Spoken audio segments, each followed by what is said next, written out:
Здравствуйте, мои дорогие рукодельницы и гости моего канала. Есть у меня свободные 2 часа, которых могу я себе посвятить. Я решила сделать такую новогоднюю простую картинку. Она у меня 40 на 25.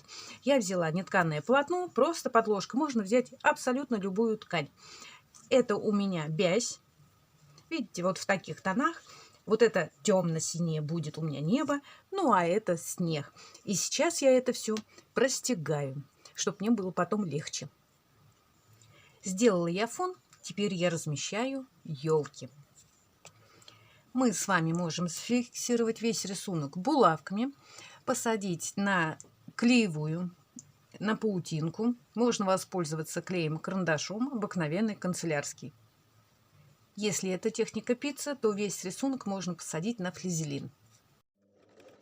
Нитки взяла обыкновенный полиэстер, другого оттенка. Можно пройтись сразу по контуру, а можно сразу прям делать и веточки. Туда-сюда машинкой. И когда вы все простегаете, у вас получатся красивые веточки. Когда делаете ветки, ветки можно делать и закругленные, можно и с острыми углами, можно как иголочки торчат. У вас свободный ход. Крути, верти, как хотите. Чем мне нравится свободный ход, можно выписывать разные кренделя. Завитушки, погремушки, что хотите, то и творите. Как вы заметили, что елки у меня в разной цветовой гамме. Так интереснее смотрится. Когда вы берете один цвет, будет красиво, но не будет такого перепада цвета. Для свободной ходовой стежки есть специальная лапка. Если у вас нет, то можно купить. Обычно она продается вместе с машинкой в комплекте. Вы переключаете зубчики, убираете их, чтобы они вам не мешали. Если ваша машинка не предусмотрена убирать зубчики, то у вас также в наборе должна быть пластина, какую вы одеваете, и все, и без труда вы шьете. Я когда села первый раз за свободный ход, была в таком напряжении, что-то не получается, что-то не так, какие-то острые углы, не получаются завитушки. Девчонки, не бойтесь, пробуйте.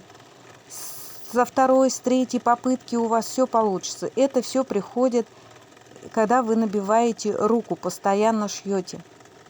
Я до сих пор практикую свободно-ходовую стежку. Учусь. Елки с вами сделали. Теперь можно сделать и домик. Смотрите, я прорезала окна. Сюда вставляю просто ткань. Конечно, желательно поярче. Вот моя крыша. Делаю внахлёст. Но, опять же, смотрим. Мы с вами посадили елку, чтобы она полностью-то у нас и не закрывалась. Также наклей карандаш, чтобы у нас ничего не деформировалось. А вот еще один домик. И я сделаю этому домику снег. Вот такая крыша будет. Чуть-чуть пододвинем. Здесь окна накладные. Теперь прошиваю домики и месяц. Это у нас крыша. И делаю я черепицу. Сначала я делаю полукруг. Второй ряд я возвращаюсь в серединку. Плавно и нежно. И у нас получается черепица.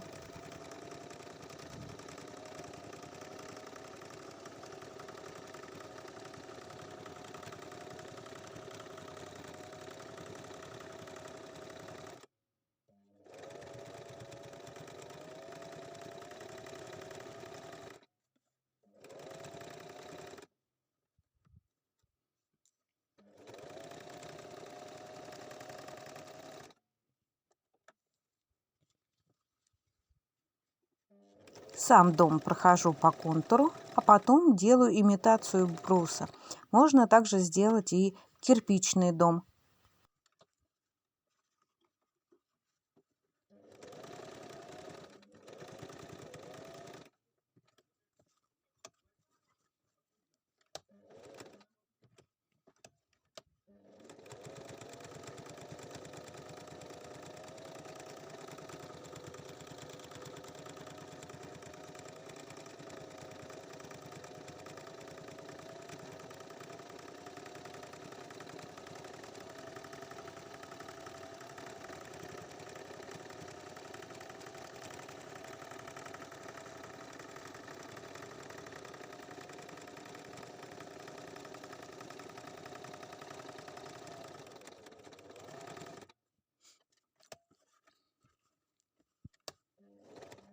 прохожу по контуру окон и делаю в серединке как рамы. Рамы хорошо делать из контрастного цвета. Они будут бросаться в глаза, и сразу будет видно, что это настоящее окно. А если у вас совсем развита фантазия, и у вас окна побольше, там же можно повесить и занавески, и поставить горшок с цветами, и сделать красивые окна. Рамы я прохожу несколько раз. Туда-сюда, чтобы была жирнее строчка.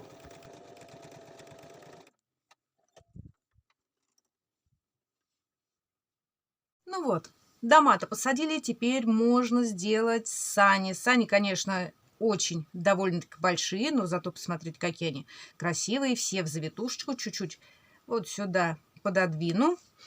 И у меня есть олень. Видите, как классно смотрится. Ну, а сюда просится Дед Мороз. Но Дед Мороз-то у меня как раз и нету. Пока я прошивала светлыми нитками, я прошью снеговика. Может быть, сейчас я чуть-чуть его поменьше сделаю. Вот так. Нос приделаем. Он у меня едет вместо Дед Мороза за подарками. Или с подарками. Посмотрите.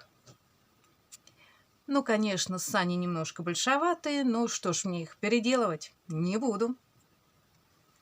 Ой, девчонки, посмотрите, что я тут начередила. Посмотрите, какой у меня милый получился снеговик. В руки мне так хотелось ему сделать букет, что он едет к милой на Новый год с букетом цветов. Вот именно в новогоднюю ночь. Я нарядила елку. И посмотрите, тот же олень. Но это так получилось. Я его прошила, а у меня здесь выскочила ткань. И посмотрите, как вот настоящий олень, с бородой даже, настоящий такой мачо-мужчина. Чтоб сани не были скучные, пустила декоративную строчку. Опять возвращаюсь к снеговику. Посмотрите, какая у него шапка-ушанка. Сделала очки. Да, хотя можно было сделать просто обыкновенные черные глаза или из бусинки. Но я сделала перекладинку, как очки от солнца, знаете, так, в вечерней пору он, ну, наверное, долго катался. А здесь у меня цепь золотая. Конечно, мне бы хотелось из тюли, вот знаете, обыкновенная тюль с фигурным низом, вот сюда опустить как сугробы. Да, она очень хорошо смотрится. Ну и опять же, вот работа-то моя готова, но можно здесь сделать как рамку, дополнить какой-нибудь тканью и сделать или декоративную подушку, или панно. Ну, идей очень много. Можно вышить звезды на небе. Ну, вот такая работа у меня заняла примерно 3 часа. Шила просто с удовольствием. Единственное, вот в этом углу у меня немножечко поменяла шпульку, и машинка начала халтурить. Поменяла. Может быть, очень туго была намотана, не знаю. Ну, как-то так. А еще для наглядного примера можно сделать вот так. В дешевом магазине в распродаже вот такая рамочка для фото стоит 200 рублей с копейками, там 230-250, и она со стеклом. Но что минус, что тут стекло. Разобьется, мало ли что упадет. Но она не тяжелая, можно запросто повесить на стену, если вы все-таки сделаете оригинальный такой рисунок красивый, и вам не будет жалко рамку. Ну, а так... Вот смотрите, здесь на зажимках, конечно, если вы делаете в рамку, то эти края вы обязательно обметываете. Здесь у вас должен быть красивый вид. Ну вот, такая картина у меня получилась. Пишите комментарии, подписывайтесь на канал, присылайте смайлики, давайте советы. С вами Валентина Никита. Пока-пока. Увидимся в следующем видео.